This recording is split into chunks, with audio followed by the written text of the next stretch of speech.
Hi, and welcome to Dollars and Making Sense, a weekly show about finance, money, and investing. I'm your host, Ray Treverson from OTG Capital.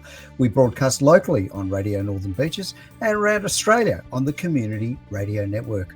Always pleased to welcome back to the microphone a regular contributor to the show, Peter Johnston, who's the Executive Director from the Association of Independent... I lost it, PJ. I lost it.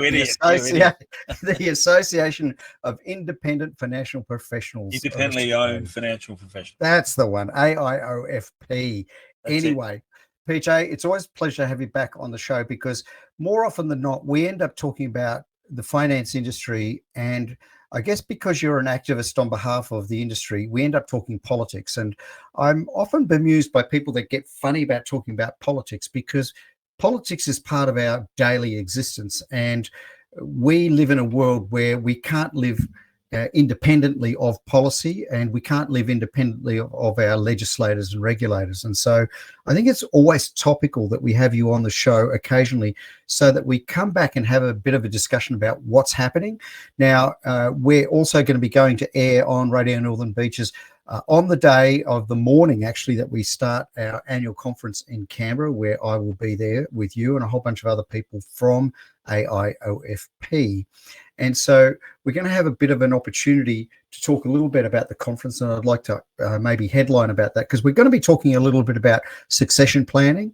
We're also going to be talking about Div 296 and also some of the legislation that was heralded last year at the show. We had former Treasurer Wayne Swan at the show, whom I must admit displayed some attributes that I found rather startling, and it'll be fascinating to hear your views on, Minister Jones and the shadow, whose name escapes me at the moment, but I'm sure you'll know. But shadow for who will be at the conference as well, and so it's going to be topical. But look, welcome back to the show. Thanks for joining me. Thanks, Ray. Yeah, glad to be here. Wonderful. So the first thing I'd like to cover off is around the fact that we are coming into an election cycle. We are in Canberra as of today, as we're broadcasting the live show, and obviously people that will be taking this later on streaming services and on YouTube, you'll be able to, I guess, maybe see some of the aftermath of the conference, where we hopefully will be looking at something from of substance from our powers to be. So, Peter, I guess as an overall, what are your hopes and aspirations for the conference in the first instance? Well, we've got there's 10 pieces of, there's 10 issues which we would like to get clarified by the Minister, Stephen Jones, and also we'll be putting them to the shadow, which is Luke Houth, and they're all about reducing the cost of advice. What has happened over the past 15 years, you go back 15 years ago, the cost of advice, if you went and saw an advisor, a member of the public, was about $1,500. Today, it's anything from $4,000 upwards. And all this increase in cost has got down to compliance, okay? And compliance is just red tape. Most of the stuff we want to get rid of is just irrelevant. It's obsolete, and it fell out of the Royal Commission because you may recall what happened to the Royal Commission. They had to go at the banks, and the banks did a few silly things. They had that fee for no service fiasco, etc. And what Commissioner Hayne put in place was some of these strategies to actually stop the banks kind of taking money out of people's accounts to pay for services they didn't give them. Which was fair enough at the time, but you'd hope so. You'd hope it was fair enough, wouldn't you? Well, they take money out of dead people's accounts, but anyway. And then what happened was that the banks then left advice because banks aren't very good at advice. They're very good at other things like term deposits and home loans and credit cards, etc. But advice, we don't think they're very good at it. And what has happened, all these provisions put in place recommended by Commissioner Hayne, which was put in place by the government, by the particular government at the time, they kind of took them on board. But the trouble is the banks have left advice. So what we're stuck with is all this ridiculous paperwork, which there's only one person that pays for it, and that's the consumer. And this is why the advisor has no choice but to pass it back to consumers. and we're highlighting to both sides of politics that there's this cost can be reduced by about $3,000 per person, which is not to be sneezed at, particularly if it's over, particularly over 5 years for a member of the public. It's $15,000 they could be using to go on holidays instead of giving away this stupid paperwork, which is what we want to kind of move on, and or potentially reinvesting it back in their super fund, which will then compound. And we talk about that a lot with the super funds that talk about reducing fees and how that has such a huge ripple effect at retirement age. Big differences in total. So I think the overall message there of certainly the biggest issue as well that we're facing as an industry is simply the decimation of talent, because it's just too hard to make a living. And again, I noticed that one of the principles you're looking to extract out of either the shadow or the minister is a rationalisation around statements of advice, and also the elimination of ASIC levies on advisors, which I look at that alone and just think, how many other industries are levied in such a grotesque and such a brazen way, and nobody seems to bat an eyelid about it. I'm just surprised, Peter. Yeah, well, no one else is treated the way we're treated, and we're just so tired of overreach from the politicians, also from the bureaucrats in Canberra who kind of live in glass buildings, and they've never been outside the front door. They've never been an advisor. They've never probably seen a consumer, and they just make all these rules, and they're just impractical. They're irrelevant, and they're just costing the taxpayer. So once every 3 years, like now, with a couple of months out to the next election, which is probably 3 months away, maybe. Now's the time politicians start listening to you, because their seat is on the line. And it's funny about that. There's nothing like self-interest. I guess it is. Said many years ago that if there's a horse race, there's a horse called self-interest. Put your money on it. It's going to win. I guess it's always one of those fascinating things. I'd like to remind you and the audience that one of the key, things that we're able to extract from both sides of politics at the last election cycle was, ladies and gentlemen, there was a rule that said, you weren't able to keep your qualifications. And so a lot of older financial advisors were being forced out of the industry. And I think, Pete, one of the bits of work that the association did very, very well with Minister Jones as the incoming new minister was to be able to get them to approve a 10-year rule that said if you had more than 10 years experience, that could be grandfathered into keeping a qualification. Surprise, surprise, with within 24 hours, the shadow, I think it was Jane Hume at the time, had responded in kind and said, we will do exactly the same thing. So I think having both the minister and the shadow at dinner later today, broadcast time, will be fascinating to see whether there are dueling policies, or they sit there and just look at each other and do sort of like what the supermarkets do and price signal each other and sort of be looking at each other going, what are you going to say? Or what are you going to say? I think, I have no doubt you're going to be prompting them though, aren't you, PJ?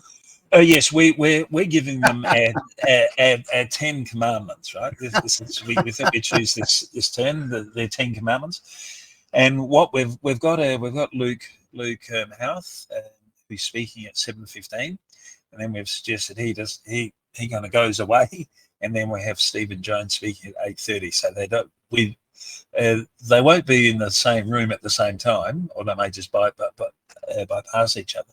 Are they both going to get fed? We'll sit them at the same table. We'll feed them the same food, and maybe we'll just no. That's probably a bit too cruel, isn't it? Some lard and cold bread and dripping, and dripping. cold coffee. Anyway, no. So what we're going to do? We're going to ask them to respond to these 10 different things we want done, and then we're going to have a look at who's going to do the most for us and more money for the consumers. And therefore, they'll be the group we will be supporting at the next election, because we've found a way to scare politicians and political parties, and that's threatening to have a go at their marginal seats. Okay. because some of these seats are on wafer thin margins. There is the one in southern New South Wales, which is on a 0.07% margin, which is 70 people. Now, we have one member in that seat who has 300 clients. And if he can convince them to vote against this particular person, well, they're out the door. So we've kind of, we have no choice but to put the gun at their head, because for the rest of 3 years, they don't listen to you, right? And I guess the politicians don't listen to you, Treasury doesn't listen to you, and it's only them now with their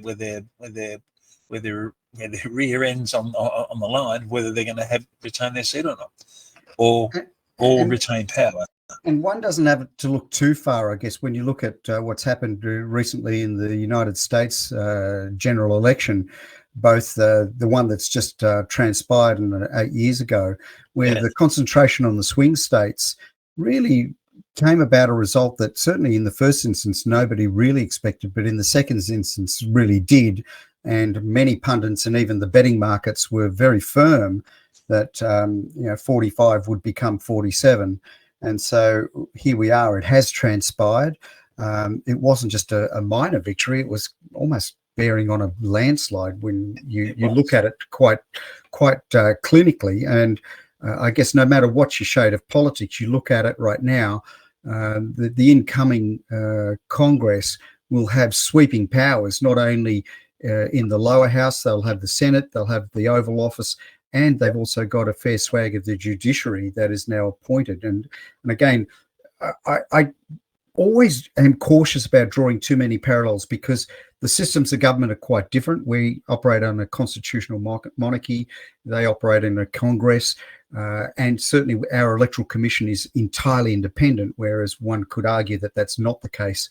But there are some aspects of what's been occurring in swing states. And PJ, as you rightly say, a marginal seat strategy, I think, is worthwhile pursuing, because we've got to be out looking for ourselves as well. And I think as an association, you are an activist on behalf of your members. So look, we're going to come back in a little bit. It's just about half time here on Dollars Making Sense. We're going to talk a little bit about succession planning and the 296 tax and a proposed 15% tax on super, because that's quite topical as well. Here on Dollars Making Sense, I have Peter Johnson from the Association of Independently Owned Financial Professionals. See, I did get it right.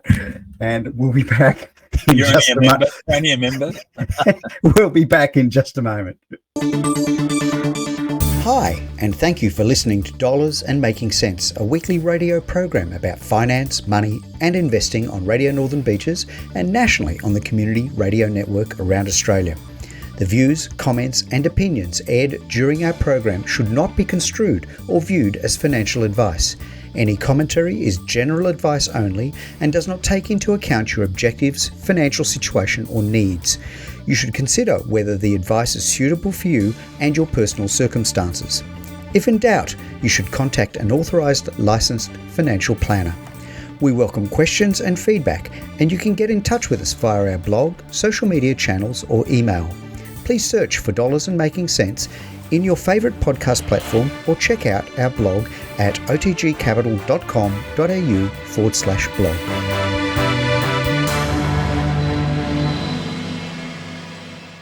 And welcome back, ladies and gentlemen, to Dollars and Making Sense, a weekly program about finance, money, and investing. I'm your host, Ray Treverson, and with me at the microphone this week, always pleased to welcome back Peter Johnson, the Executive Director of the Association of Independently Owned Financial Professionals. Now, Pete, before we went to the break, we were talking a little bit about marginal seat strategy, which, given the conference that we're at present and in Canberra, we're going to have a whole bunch of politicians turning up to our dinner, so they're going to have to sing for their soup, I guess, is going to be part of that evening agenda. But one of the things that we talked about at last year's conference, Wayne Swan, the previous treasurer of the country, had something quite pointed to say. I've also had Natasha Panagis from the Institute of Financial Professionals Australia talk about tax on, I guess, things that haven't occurred yet. And this is something that I'm really quite stunned that we have a government proposing a policy that suggests that we are going to be talking about tax on unrealised gains. What's the association's view on that? Yes, look, we can understand why the ALP gets involved with these type of issues because it always turns around and bites them on the bum, which is what happened in 2019 with the fully franked dividends with Chris Goh. When he said, well, if you don't like it, don't vote for us. And that's exactly what happened. Bill Shorten lost the unlosable election. And what they've done this time, they've had a go at this, what's called the divisional 296 tax, proposed tax policy they want to put in place, and it's currently before the Senate. And what it is, it's where people have more than $3 million in their super. Now, as I said, $3 million is a lot of money to most people. And but what has happened in the past is people have used their self-managed super fund and they've put their business in there, or someone's bought a farm, they've put their farm in there, say 20 years ago. And over time, that asset has increased in value. Say a farm in the last 10 years, they've quadrupled at least in value. Mm-hmm. So suddenly you've got someone who bought a farm 20 years ago for $1 million is now worth $10 million. And because it's in their super fund, they then have to pay 15% tax on the accumulated amount after $3 million threshold. And basically, in a lot of cases, the farmers who have to sell their farm, unless they're cashed up. Now, being in a farm, it's you are asset rich and income poor. Yeah. So unless the farmer's got plenty of cash in the bank, they're going to, in some cases, they have to sell their farm to pay this tax. And the fact is, it's paying a tax on an unrealized gain. They haven't sold their farm, but they've had to sell the farm to pay this stupid tax. I must say, I know, and this is where I normally don't necessarily offer an opinion per se. I know my wife may grossly disagree with me on that one, but in this instance, we've had a lot of discussions with IFPRA on this, and Natasha Panagis, who is the superannuation specialist, is scratching her head with a whole bunch of other policy experts, and they've put in papers. I know the association has put in a paper to Minister Jones's office to say, guys, you really need to go back to the drawing board and rethink this strategy, because it's a whole world of pain for not a lot of gain. And one of the interesting things that not just Natasha, but the SMSF Association I've had on the show as well would highlight to point that many of these very, very high value SMSFs that they are targeting in another 5 to 10 years' time won't be there. Why? Because the trustees are going to die. Okay, so a lot of the people that they're trying to catch in this net aren't going to be around for much longer. And we're talking about an absolute microcosm of the Australian society that they're trying to catch in a net that I'm just scratching my head going, is this dogma for dogma's sake? And just simply trying to make a point, because I think it's a silly point to make. And there are far better mountains to die on. There are far better policies, I think, to go and torch yourself over than unrealized gains. I mean, my word, accountants and all of us will be scratching their heads going, how the hell do we even account for this? It's an absolute nightmare to manage. And that's what they're inflicting on all of us if they go ahead with this legislation.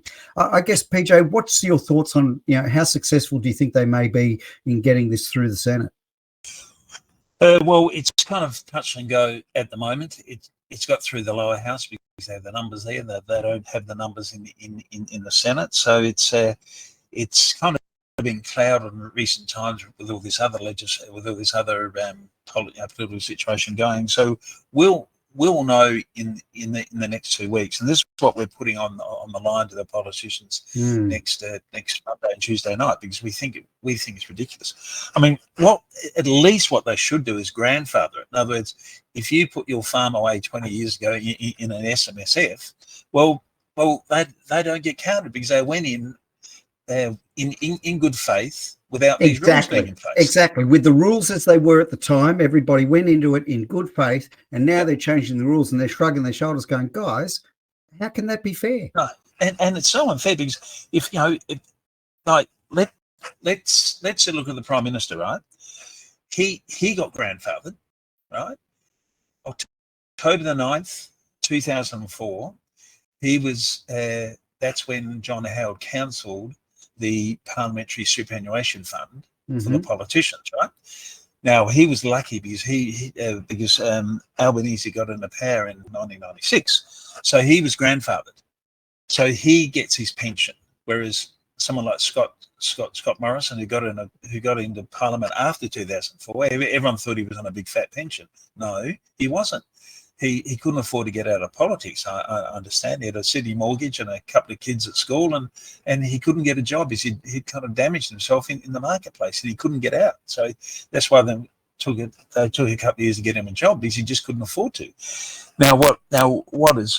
I'll give you some interesting numbers around Anthony Albanese's pension, because he gets a pension, right? And all this controversy in recent times about what he's getting.